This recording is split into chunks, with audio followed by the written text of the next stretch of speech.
I am here with Vanessa Carlisle for the conference on my balcony. This is a panel about writing, about soul journeys, and about friendship.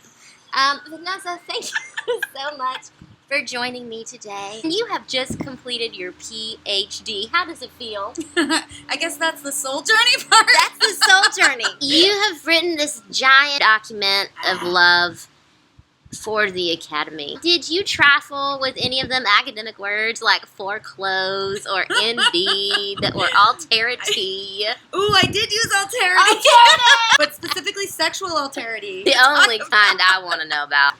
So it's called Take Me With You, Critical Encounters with Sex Work Literature. I don't think I've ever read sex work literature. You probably have.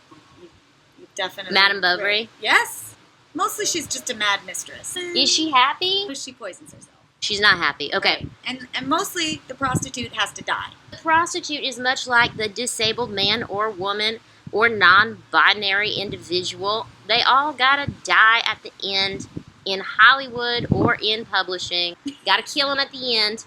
So did you manage to find any literatures where the sex worker did not die at the end? I did. I found a short story where she lives and she's totally fine and she's not even that important to the main character. It's called The Circular Lounge by James Forman. James Forman, thank you for giving us a happy sex worker ending. I'm real interested in the disabled people, as you might know. I want to be their voice. I want to make a lot of money off of their tragedies.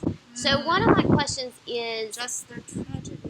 Do they have anything but tragedy? Last I heard, yes. What do you mean? I've read all of Jojo Moyet. I'm just saying sex workers are often represented as tragic figures in literature, too. It's pretty important to know that that's not actually what most sex workers' lives are like.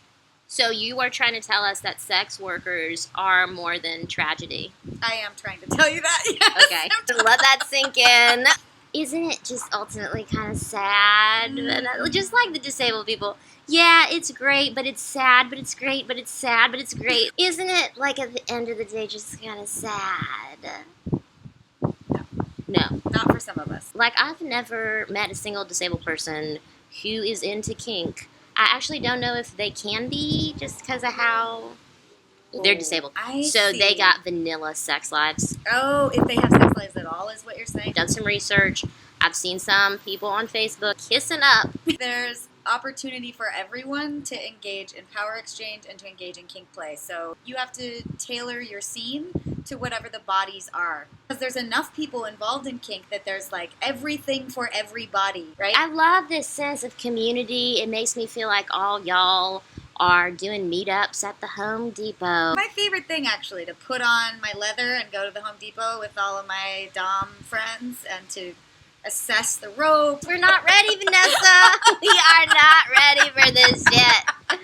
Now, when you're talking about some power play, you are making me think about the Humanities. So we need something hot to sort of recharge us. We need...